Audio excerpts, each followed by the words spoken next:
Mutual presents The Mysterious Traveler.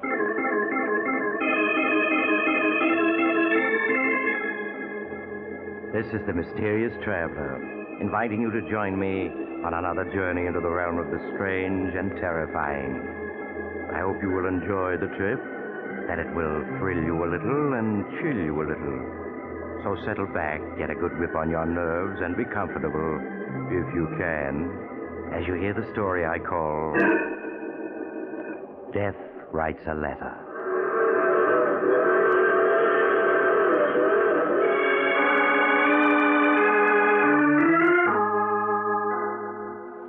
My story begins last summer in the townhouse of Martin Drake, a well-known financier.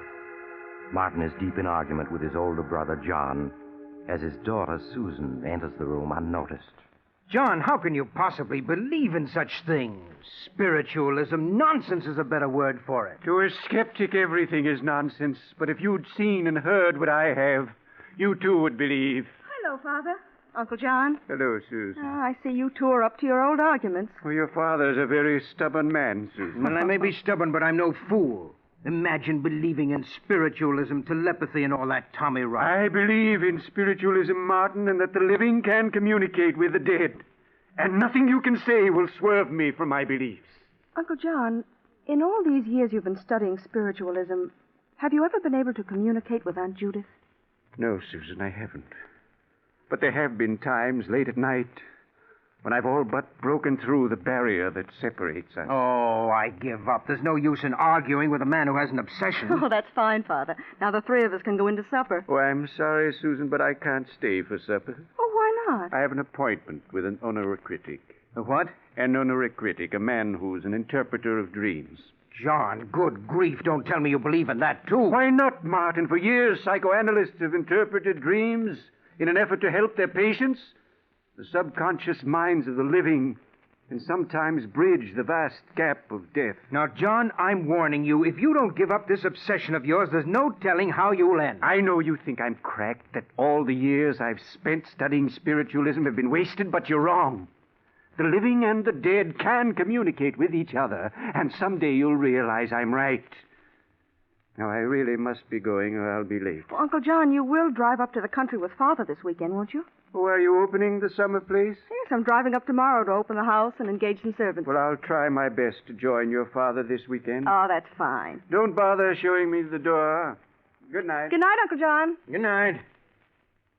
To think that anyone in this day and age still believes in spiritualism, particularly your Uncle John, it's incredible. I don't know, Father. Uncle John seems so sure of himself that sometimes I feel he may be right. Oh, Susan, that's nonsense. But look, Father, if it's all nonsense, why should Uncle John believe in it? You yourself have often said he's the most brilliant man you know. And he is. It's just that, well, we all have our eccentricities, and John's is spiritualism. Until his wife died 5 years ago, he was just as sane as you or I. No living person has ever communicated with the dead, and none ever will.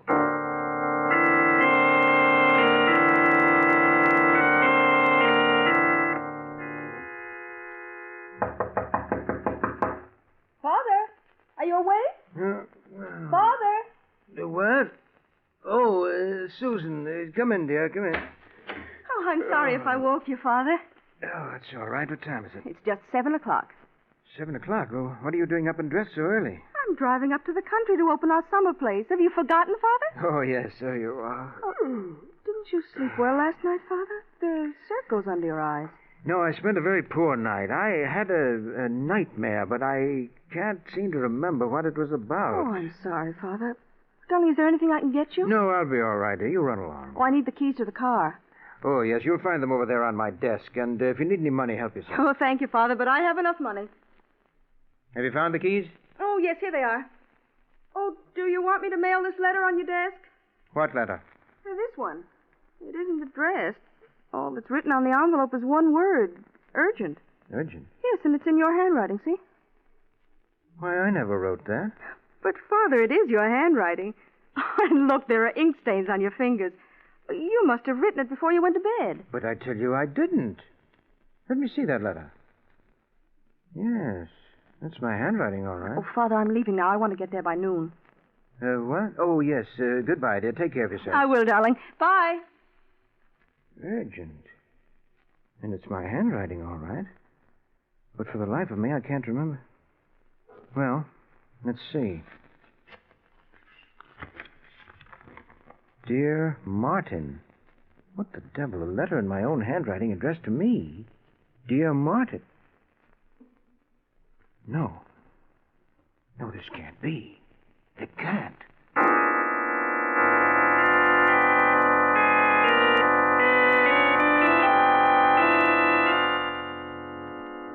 Martin, is anything wrong? I came as quickly as I could. You sounded so upset over the phone. Dr. Warren, I'm afraid my mind is giving way. You, Martin? You're the last person in the world to become unbalanced. Well, that's what I thought until I read this letter. Letter? Yes, and it's in my handwriting, so I must have written it. I'm afraid I don't understand. When I woke up an hour ago, this letter was on my desk. I could see it was my handwriting, and yet I don't remember having written it. You don't remember having written it? No, and yet I must have. There are still ink stains on my fingers. Martin, none of this makes sense. Yes, I know. What's in the letter? I'll read it to you. Dear Martin. Wait a minute. You mean it's in your handwriting, but it's addressed to you? Yes, but it's signed with the name of my brother John. Signed by John. In your writing? Exactly. You better read me that letter. Maybe then I can understand this. Dear Martin, this letter will undoubtedly give you quite a shock. But after you finish reading it, I'm quite sure you'll understand why it was written. After I left Susan and you a few hours ago, I went to keep my appointment with the dream interpreter I'd spoken to you about. It was shortly before midnight that I returned to my home. As usual, I found Martha and Paul waiting up for me. Good evening. Good evening, Mr. John. Paul, Martha, what are you doing up so late? I told you never to wait up for me after 10 o'clock. Well, we worry about you. You know what the doctor said about your heart. You should have been in bed an hour ago. You both treat me as though I were a 6-year-old. And sometimes you act like one. Well, I have a glass of warm milk for you in the pantry. I don't want any milk. It's good for you. Here, let me have your coat. Oh, thank you, Paul.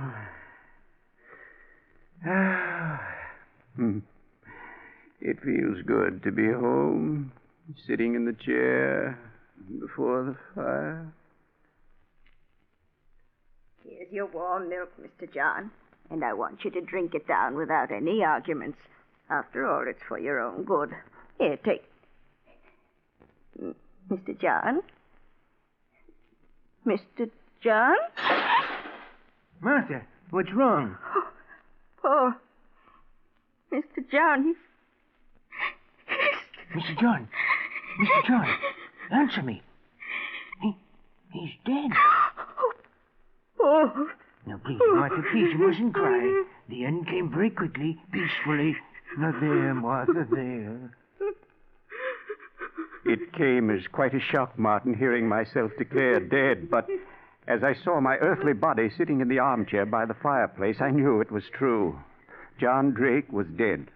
I wanted to comfort Paul and Martha, make them understand that only the body of John Drake was dead, that the spirit would live forever. I wanted to tell them that I was indescribably happy, for I knew without knowing how that on the following day I should be reunited with my dear wife, Judith. Then my thoughts turned to you, Martin, and in one brief moment I saw your past, your present, and your future. Your future left me horrified, Martin, for in it I saw unhappiness and death. I felt that somehow I had to warn you of what the future held. I left the house I had died in and went to your home. The radio was playing. You were sitting in an easy chair reading a book, unaware of what the future held for you. Martin! Martin, you must listen to me! Martin, look up from that book you're reading. You must! But I couldn't reach you with my words. There was too great a distance between us. I stood by, helpless to aid you. A few minutes later, you yawned, closed the book, and turned off the radio. A half hour later, you were in bed and asleep. And then I suddenly had hope. I couldn't reach you while you were awake, Martin, but while you slept, Perhaps I could reach your subconscious, warn you about the future. I saw your desk with writing paper on it, and I knew that was the only way to reach you. I spoke softly, trying to reach your subconscious. Martin, listen to me. This is John. You must hear me, for it's a matter of life and death. You must do exactly as I say. I want you to get out of bed. That's it.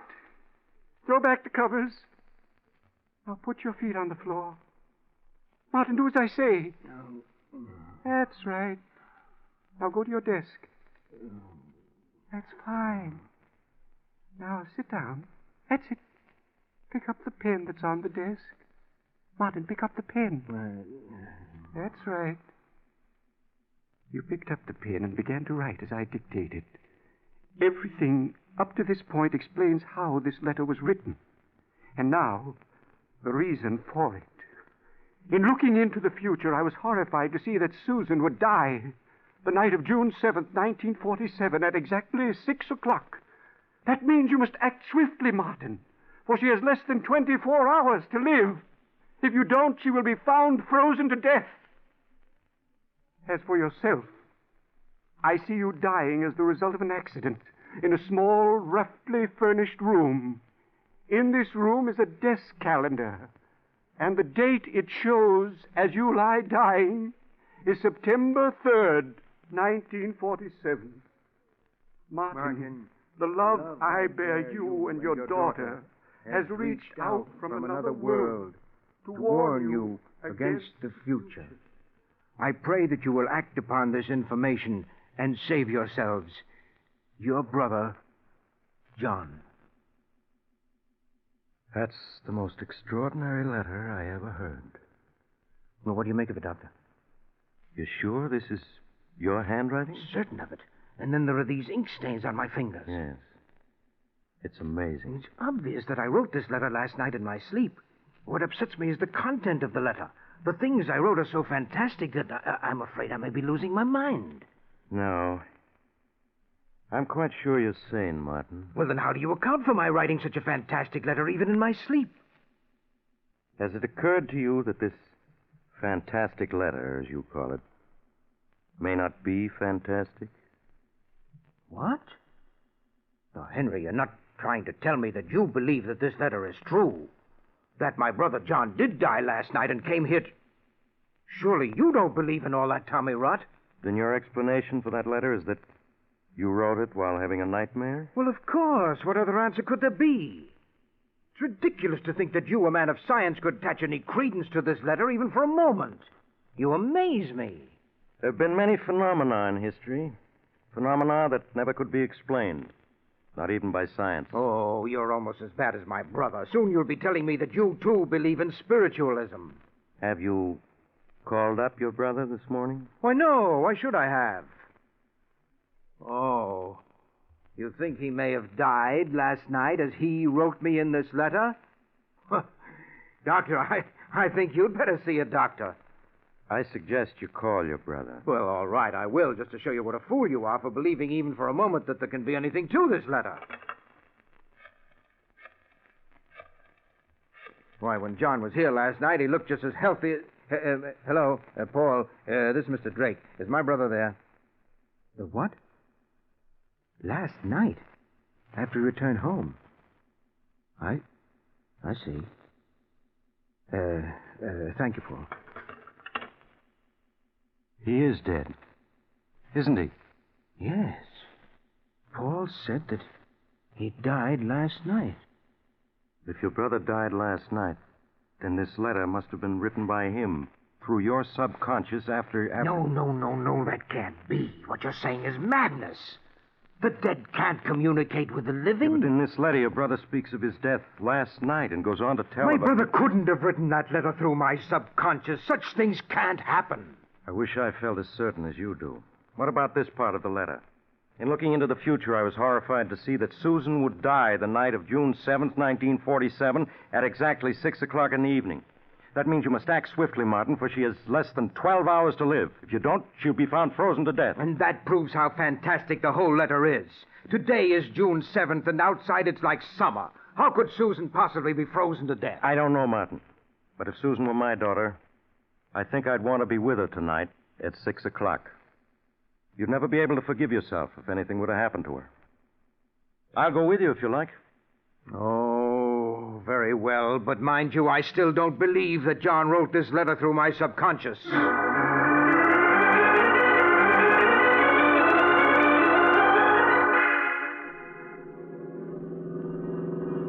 What time is it, Henry? It's a few minutes after 6. If we hadn't had the breakdown, we'd have been there hours ago. How much further is it? As soon as we reach the top of this hill, you'll be able to see it.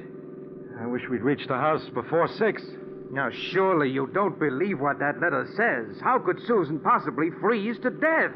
Why, it's a warm evening. It's like summer. Yes, I know, but just the same, I wish we'd arrived sooner. Look, you can see the house now, down there in the valley. Susan's probably getting dinner. And we'll certainly look like a pair of fools coming up here because of that ridiculous letter. I hope you're right.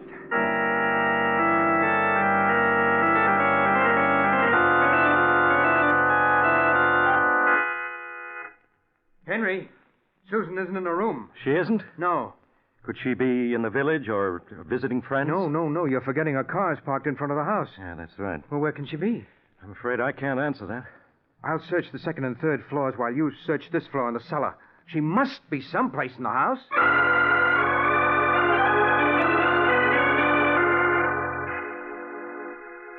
Henry, where are you? Down in the cellar, Martin. I searched every room on the second and third floor, but I couldn't find a sign of her. I found her, Martin. You found her? Well, where is she? Susan. You must prepare yourself for a shock. Shock? Martin, listen to me. I found her in the cold storage room, frozen to death. No. She can't be dead. But she is, Martin. From what I could make out, she turned on the freezing system full and then went inside to store some meats, probably right after she got here. While she was in there, the door slammed shut and locked her in. Oh, Susan. If only I'd gotten here in time.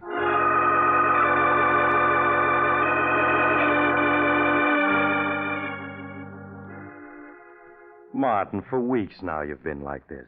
Now you must get hold of yourself. You'll break down. You did everything you could to save Susan. No, that's just it. I didn't.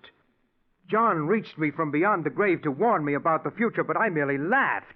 Had I heeded his letter, Susan would be alive today. But, Martin, you did try to get there in time. It wasn't your fault the car broke down. Yes, but if I'd believed in the letter, I'd have hired another car and kept going instead of waiting for my car to be repaired. You know, I've been thinking perhaps it was meant that your car should break down. That you should arrive too late to save Susan. What? Perhaps it was wrong of John to break through the barrier that separates the living from the dead and warn you of the future. Well, how could it be wrong if it would have saved Susan?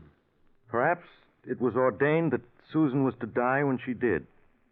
And that's why the car broke down. No. I could have saved her if only I'd hired another car and rushed on to my country home. But at least now I can heed John's warning and save my own life. Save your own life? Yes. Have you forgotten the other part of the letter? As for yourself, Martin, I see you dying as the result of an accident in a small, roughly furnished room. In this room is a desk calendar, and the date it shows as you lie dying is September 3rd, 1947. Today is August 1st. That means I have less than 5 weeks to live, unless I can save myself. But how can you save yourself, Martin? What's meant to be will be. Not if I'm clever enough to take advantage of the information in this letter. Dying as a result of an accident in a small, roughly furnished room. Yes, but if John had only told me what kind of an accident it was meant to be. Well, nevertheless, come what may, I'm not going to die on September 3rd.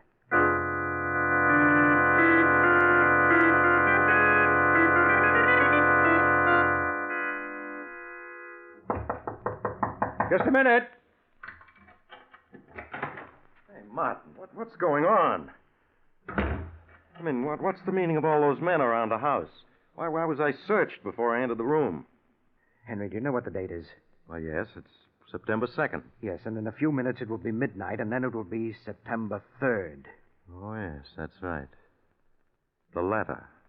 In the letter, John warns me that I shall die of an accident in a small, roughly furnished room. Well, you'd hardly call this drawing room that, would you? No, I wouldn't. It's my intention to remain in this room until tomorrow is past. Now, Henry, would you mind keeping me company for the next 24 hours? No, Martin, not at all. See, I've taken every possible precaution to prevent an accident from occurring. I've removed everything from this room but that sofa, chair, and table. And I have food in here to last me for several days. I have guards around this house and outside this room to prevent anyone from entering for the next 24 hours. It certainly sounds as though you've taken every precaution. Yes, I've done everything I could think of. Henry, do you hear that? It's just midnight. September 3rd is here.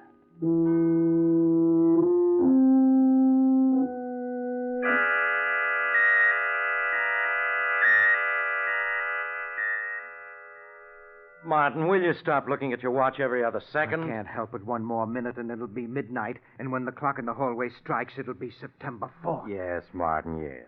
Now, why don't you sit down and take it easy? How can I at a time like this? Martin, you must calm down. Think of your heart. Only 30 seconds more, Henry. 30 seconds. Martin, you're as white as a sheet. Well, who wouldn't be? I'm cheating death. I'm going to live. Live, do you hear? Easy there now. I can't help feeling it would have been better if John hadn't warned you about the future. No, don't say that. If he hadn't, I'd have been dead by now. Henry, do you hear that? It's midnight. And I'm still alive. Alive.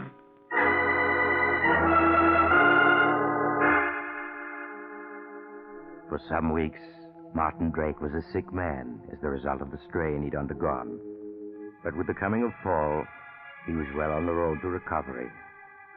It was in late autumn that he invited Dr. Warren to go hunting with him in Maine. Day after day, the two men, with their guide, roamed the woods. The exercise and outdoor life did Martin a world of good, and he was soon his former self, both physically and mentally. It seems to be getting much colder, doesn't it? Yes, it feels very much like snow. I think it'll hold off for a while yet. Would you like to do a little more hunting, Mr. Drake? We still got a couple of hours till it gets dark. Yes, I wouldn't mind. How about you, Henry? Well, by all means. Maybe we'll come across that buck we spotted this morning. Yes, he was a big fellow. Where'd I put my rifle? Here it is, Mr. Drake, under the tree. Oh, yes, so it is. Here's your rifle, Doc. Right. This rifle of mine... Oh! Martin, what happened? Good grief, he shot himself, Doc. Martin, are you badly hurt? The gun went off when I picked it up on my shoulder. Easy now, while I have a look at it. Oh. Is it bad, Doc? Oh. No, not bad. We must get him to a shelter and stop this bleeding. Ed Tolliver's place, about a quarter of a mile from here, Doc. All right, give me a hand. We gotta get him there at once.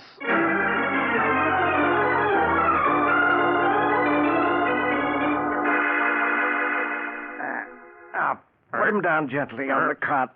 Okay. Easy now. That's it. How is he, Doc? Think he'll pull through? Yeah, of course. He just fainted from the pain and the loss of blood. Now, let's see. Sure is a nasty wound. Yeah. Fortunately, the bullet went on through his shoulder. I won't have to probe for it. Oh. What are you going to do to him, Doc? Well, first I'll have Henry, to... where am I?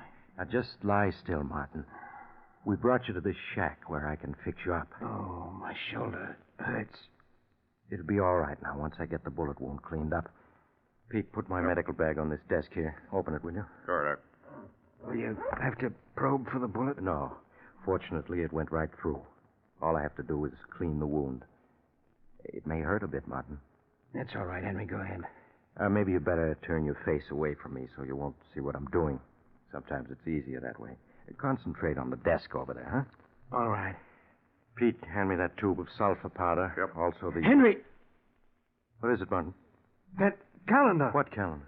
There on the desk. Don't you see? Yes. Do you see what date it has? September 3rd. I guess that's the day Ed Tolliver went back to the city. September 3rd. Martin, you mustn't get excited. Do you remember what the letter said? Henry, this is it. Oh, Martin, no. You'll be all right if only you'll I calm had down. an accident. This room is small, roughly furnished. And the desk calendar does show September 3rd, 1947. Henry, it's all as John said it would be. I haven't cheated death. He's here in this room. He's come to take me. He's come to... Jack, what's wrong? He's dead. Dead. But it was only a shoulder wound. You said he'd pull through. Yes, but I was wrong. Shock killed him. I guess nothing can save a man when it's ordained he die. Death came to Martin Drake as it was foredoomed to come.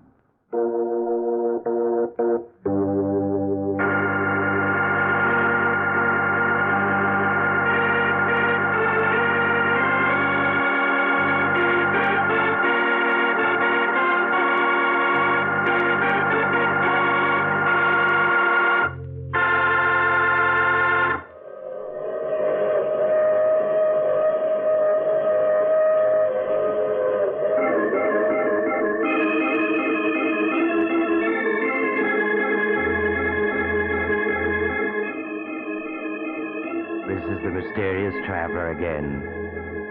Too bad about Martin and Susan, wasn't it? Even John Drake's warning from another world couldn't save them. Which seems to prove that when your time comes, nothing you can do can change it. So you might as well not worry about it. Though I did know of a man who managed to outwit death for several hundred years. Then one day he was... Oh, you'll have to get off here. I'm sorry. But I'm sure we'll meet again. I take this same train every week at this time.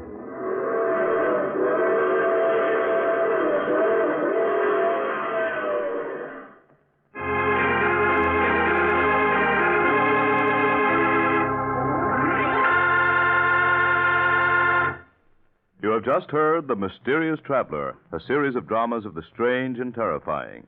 In today's story, all the characters were fictional, and any resemblance to the name of an actual person, living or dead, was purely coincidental. In the cast were Maurice Tarplin, Roger DeCoven, Eric Dressler, and Bryna Rayburn. Original music was played by Paul Taubman.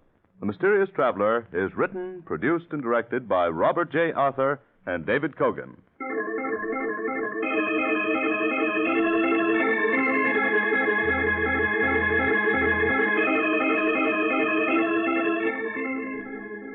Listen next week to a tale titled Death is my co-pilot. Another Strange and Suspenseful Tale of the Mysterious Traveler.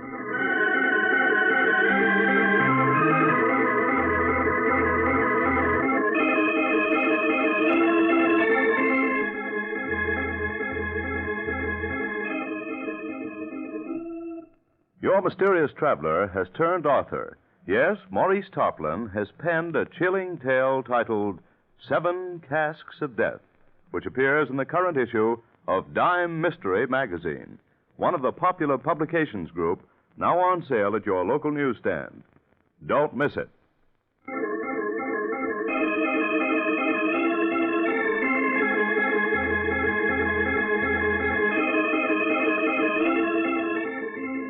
This program has come to you from our New York studios. Another program of tense and dramatic action will follow in just a minute. Stay tuned to the station for Official Detective.